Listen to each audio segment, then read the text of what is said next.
自走シミュレーシングチャンネルをご覧いただきまして誠にありがとうございます。今回はですね、ルマンアルティメットの大型アップデートが日本時間で2024年の6月の11日にリリースをされましたので、早速やっていきたいなと思います。まず一番大きなアップデートの機能としては、リプレイがついに実装されまして、こういう感じで動画を作りやすくなったのは非常にありがたいところですね。またですね、フォーメーションラップ、これ今、ドライバー視点じゃないんで出てないんですけれども、常にインジケーターみたいなものが表示されていて、車両間隔を調整するのがだいぶ楽になりました。スタートの精度も上がってくるかなと思いますので、これはいいアップデートなんじゃないのかなと思います。で、ここで間もなくスタートとなりますね。しっかり車間を詰めながら、ここから加速ですが、ちょっと出遅れてしまいまして、外からかぶせられるという形になりました。で、ここから1コーナーの飛び込みですけれども、なんとかクラッシュせずに入りましたが、内側のトラックリミットを破ってしまって、1ポイントペナルティの、ポイントが積み重なるというような状況ですね。で、さらに内側に閉じ込められた分、コーナーの立ち上がりが遅くなったので、オールージュでさらに外に弾かれるようにして、2台に抜かれるというような状態でした。で、その後、後ろから2台迫ってきていますが、黄色いキャデラックがちょっと前に出てしまいましたね。こんな感じで結構密度の高いバトルができていますけれども、これも今回のアップデートでレーダー機能が追加されたことで、車両間隔がつかみやすくなったのが非常に大きいです。シミュレーターなので、どうしても画面のサイズっていうのは制約があって、3画面だとか VR だとかにすれば横の視点とかは確保できると思うんですけれども、場所の制約だったりとかヘッドセットをつける煩わしさとか、そういったものを考えるとみんながみんなできるようなものではないので、シムに関してはレーダー機能は必須なのかなと私は思います。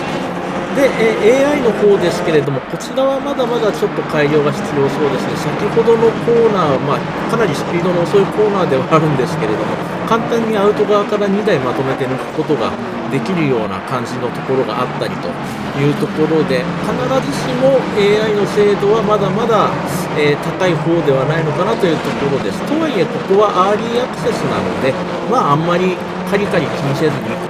この後の進化を待ちたいところだなと思います。そしてタイヤモデルですね、これに関してはやっぱり R ファクター2がベースになっているということで、他のシミュレーションに比べても非常にタイヤの質感がいいというか、走っていてハンドルから返ってくるコースフィードバックが気持ちいい、感じがしますね。ここは本当にこのシミュレーターのいいところなんじゃないのかなと思います。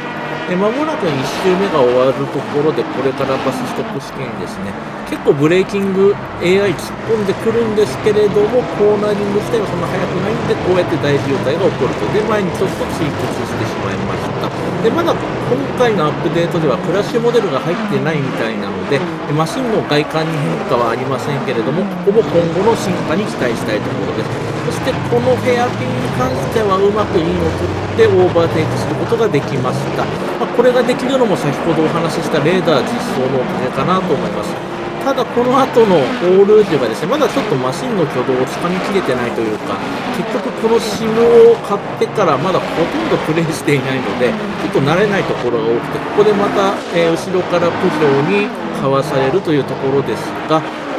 コーナリングがそんなに速くないのはお話しした通りなので、この先のレッコームコーナーで問題なくもう1回前を取り戻すという形となりました。で、この先ほどの問題のやたら AI が遅いコーナーになって、また前に2台、ポルシェと青いキャデラックですね、2台いるんですけれども、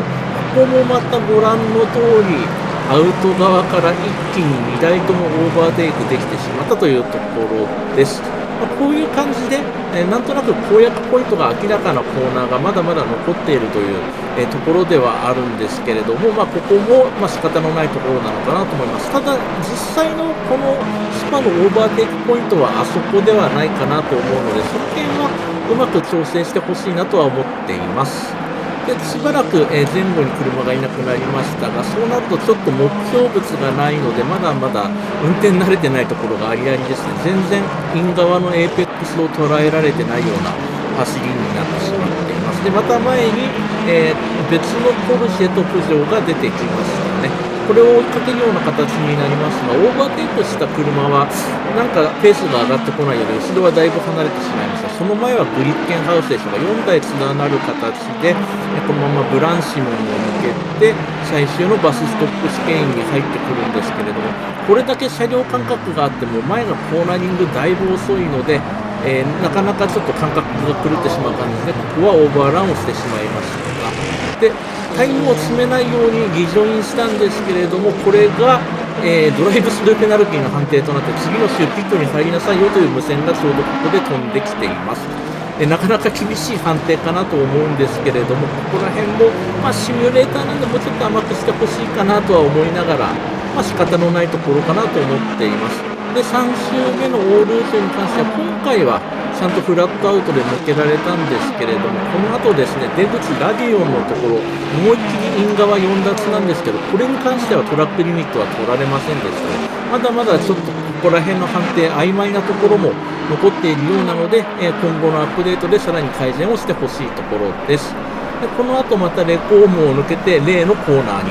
差し掛かってくるわけですけれども、今回はですね、だいぶ前と車間が空いてるので、おそらくオーバーテイクは起こらないだろうなと思っていたんですけれども、実際コーナーに入ってくると前がこれだけ遅いので、結局あれだけ離れてたプジョーをコーナー出口で捉えるというような状況になって、ノーネームコーナーで完全に前に出てしまいましたというところです。この後空音で前の方の間隔がちょっと詰められない感じですけれども、高速コーナーは AI も速いんですよね。なのでそこら辺のバランス調整を改めてやっていただきたいなというところです。で、この後のコーナーも AI があんまり速くないので、1回インにフェイントを振った後、切り返しの左でイン側を取ってポルシェをオーバーテイク